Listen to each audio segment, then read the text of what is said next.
Welcome to Vibin with G, with a very special guest, Toronto media personality who's on Boom 97.3, Stu Jeffries.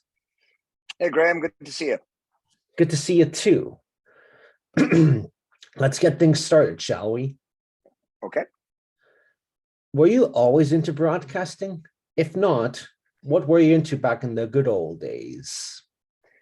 Yeah, it was always broadcasting for me and radio. I had as a kid, 6, 7 years old, I used to get bronchitis a lot. That would sort of lay me up in bed for, sometimes a couple of weeks.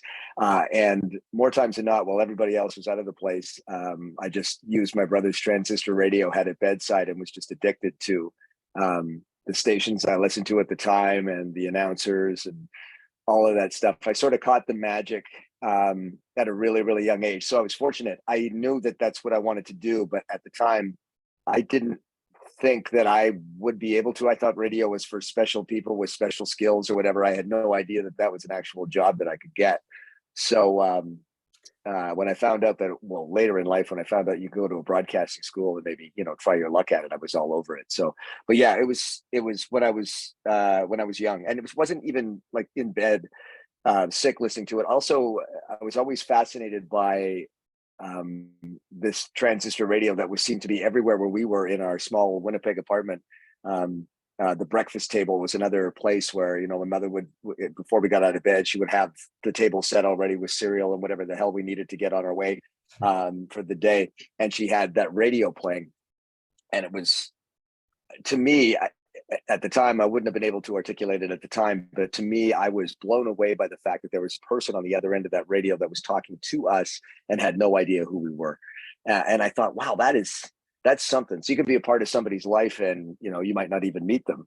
And, later on in life, I realized the power of that and just, the benefits of having that voice and having that microphone and having that reach to lots of people and what you can do with it. And, as the years have gone by, I've sort of taken a different road in terms of how I use it. And, it's been amazing. So it's like, yeah. So super young, and I've been doing it now for, God, it's like 46 years, I think 47 years. And Congrats. I have, thank you. And I have no, no designs on leaving anytime soon, whether people like it or not. Before I ask you the next question, me and my family have been listening to you for the $1,000 minute every single Right. time when Right. I went to high school. So, what is the origin of the origin of the $1,000 minute? It was an idea. I don't know where it originally came from. I mean, it certainly wasn't sort of an exclusive idea to Boom. There's a million different sort of variations of it, with different titles and different names, but it's all the same basic thing.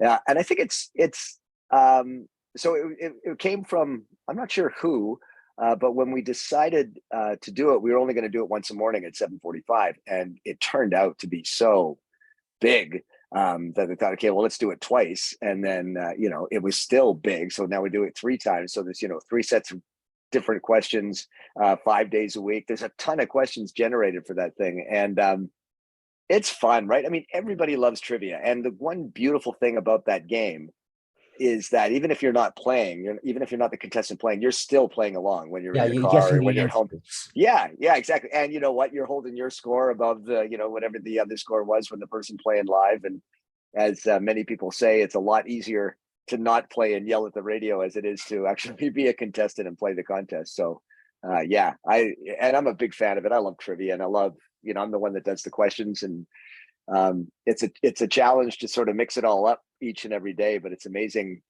There's always something. There's always a question for something and always an answer. And as we always say, some people say, hey, that was really hard this morning. And then another person will say, no way, man, I got all 10. It's one of those things where if you know, you know, and if you don't, you don't. But yeah, it's so quick. It's easy. Yeah, it's a lot of fun. I bet it is.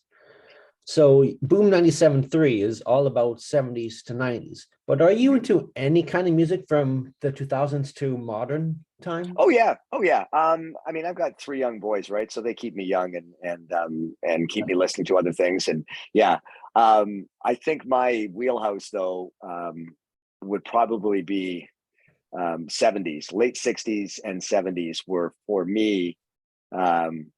I don't know, that to me, those were the perfect years, in my opinion, for music and what was coming out and exciting. And the 80s were really cool too. I mean, the 80s were responsible for, so much of my success, and it was so much fun. All the new music that was coming out at the time in this different sort of, going from pop to new wave, and then punk, and then there was a lot of things happening.